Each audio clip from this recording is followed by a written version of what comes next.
Good evening, this is Hound Dog Steve, and a very warm welcome to all of you who are returning to my channel and any newcomers who dropped by to take a look. And so, without further ado, we are talking about the UN's war on freedom of speech. Now, the UN has recently just issued a strategy on how to deal with hate speech. And it's an interesting document. It is so broadly written that literally any kind of speech could be labelled as hate speech. And this is so incredibly important because the UN, all of these strategies, all of these things that happen at the UN, and we do pay literally billions of dollars a year for them to follow up, write up all of these policies which basically put into action the whole idea of the globalist plan. And as I've said before, the globalist plan is very simple. It is absolute control over absolutely everything. Okay, so let's not make any bones about what the goal is here. And so the UN, through its influence over its member countries, because every member country is supposed to adopt the policies and strategies that the UN recommend. And of course, the funny thing about this document, in classic doublespeak, it right up front tells you that the main goal is to defend freedom of speech, freedom of expression, freedom of opinion. We just want to get rid of that nasty hate speech. And when you read the document, and of course this is what is so tedious about all this stuff, is you have to go to the document, you have to read through it, and then you have to start to realize what the words are actually telling you, because they're not written in plain English, as we will see in a second. And some of the things that I have noticed, quite astounding, to be quite honest with you. And not the least of that is their definition of what hate speech is. And as I say, these broad terms where they're not really defined, it could be anything. And of course, you know, one of the questions that I have always wondered is, I mean, say for example, you live in a country where your government happens to be running the economy into the ground, taking advantage of its citizens. The police are overacting and beating up its citizens for no clear and good reason, and the citizens decide to get together and speak out against the government. Well, is that hate speech? You know, are you inciting violence against the government?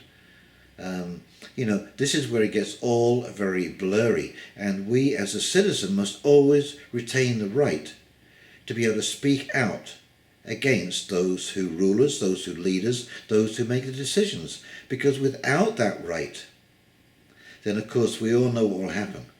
We will get completely taken advantage of, and we won't be able to say these things. So what comes along with that right? Well, it's rather annoying actually, because what it means is that we have to put up with what other people think is right, and we must allow them to say it. And of course, the very good thing about people saying what they feel, and this was, I think, the whole point of freedom of speech, not only to negotiate all our other rights, but so that you can see where these people are.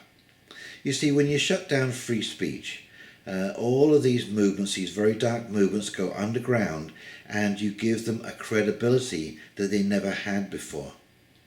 Okay, if you allow free speech, as distasteful as it is, you can debate these people, you can shoot down their ideas, you can test their ideas in public, you can put them to rest in public debate. And that is what we've been doing for the last 100 years or so.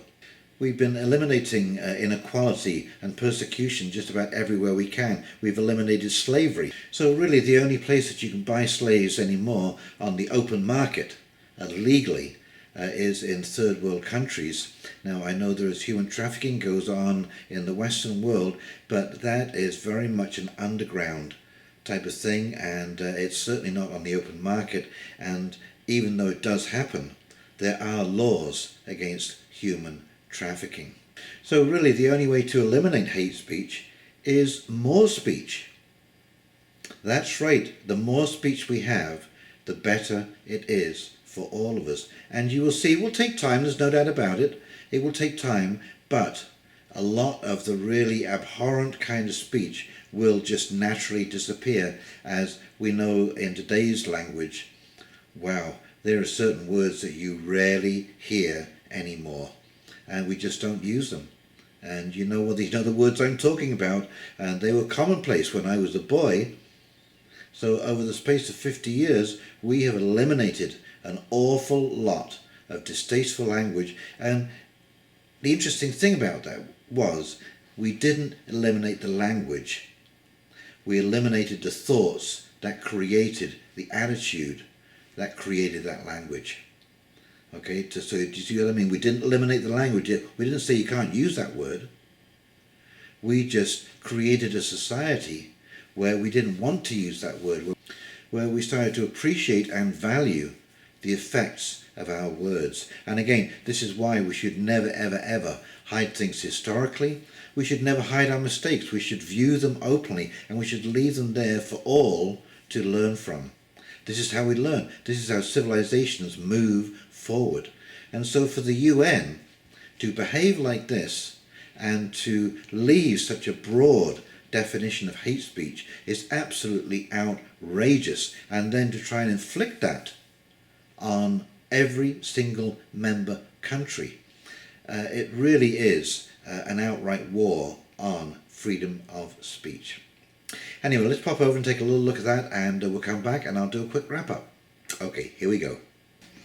Okay, this from the Gatestone Institute, and it's interesting that this was written on July the 10th, and we now are on July the 12th. So it just shows you how quickly information is now traveling to all these countries in the world, and now I am making this video and sharing this information with you. UN launches all-out war on free speech. And here he is in January. UN Secretary General Antonio Guterres commissioned a global plan of action against hate speech and hate crimes on a fast-track basis, and said that governments and institutions need to mobilize solutions that respond to people's fears and anxieties with answers.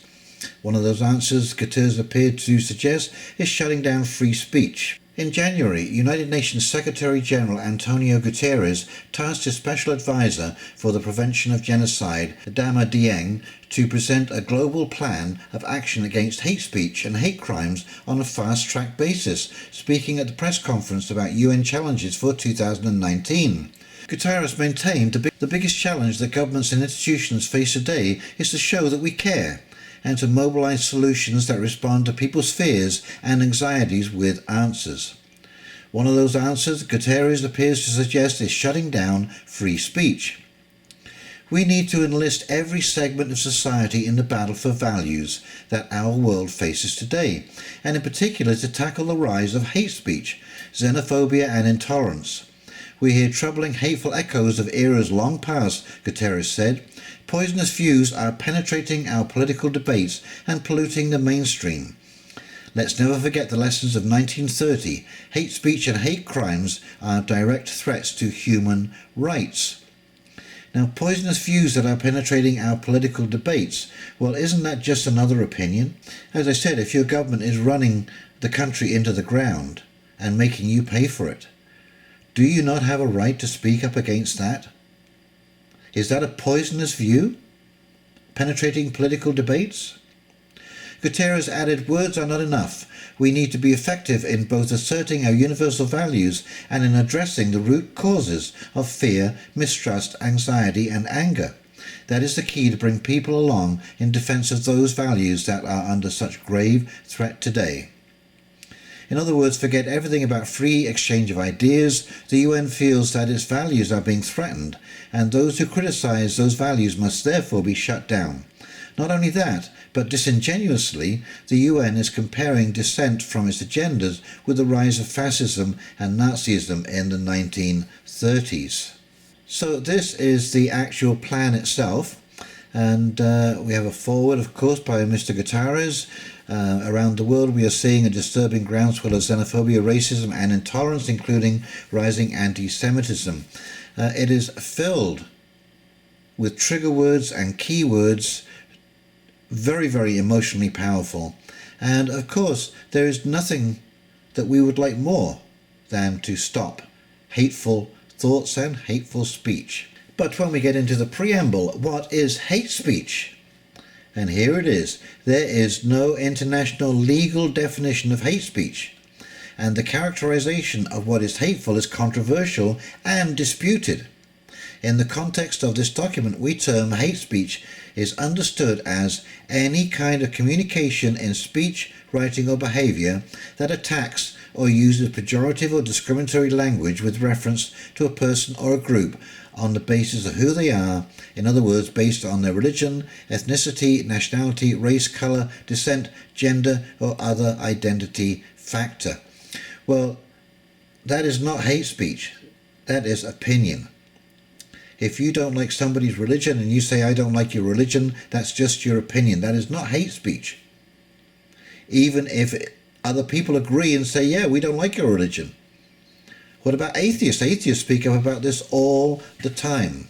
This is often rooted in and generates intolerance and hatred, and in certain contexts can be demeaning and divisive. Well, of course, if you have a contrary opinion, it is going to appear divisive. Now, this is the only piece that really has any meaning. It says, rather than prohibiting hate speech as such, international law prohibits the incitement to discrimination, hostility, and violence. There you go. Incitement to violence. That is the definition of hate speech. When you are being incited to go and attack somebody, to hurt somebody, that is hate speech. Anything else, however distasteful, is simply your opinion. So, strategic vision. I love strategic vision paragraphs because they tell you an awful lot about what the whole document is about.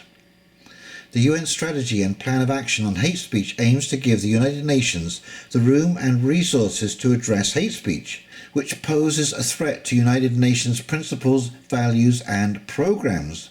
Measures will be taken in line with international human rights norms and standards, in particular the right to freedom of opinion and expression. If you have an opinion that does not agree with the United Nations, they are going to have the room and the resources to address that speech which disagrees with them. However, we maintain you have the right of freedom of opinion and expression. The objectives are twofold. Enhance UN efforts to address root causes and drivers of hate speech, enable effective UN responses to the impact of hate speech on societies. Now, a lot of this is blah-de-blah-de-blah. So we have, typical headings: monitoring and analysing, addressing root causes, engaging and supporting, convening relevant actors. Now, I thought this was just fascinating. What a wonderful piece of wordplay. Convening relevant actors. Well, who are relevant actors? We don't know who that is. When relevant to the context, the UN should support convening of key actors. Listen to this. Reframe problems in ways that make solutions more attainable. Introduce independent mediation and expertise and build coalitions. You mean you're going to move the goalpost when it's not convenient? Is that what that actually means? Reframe problems in ways that make solutions more attainable. Lower the standards? Well, you have to be edgy. Freedom of speech means edgy. When you're talking about new things, new ideas, they're edgy. People get upset, people get frantic, people get scared of new ideas.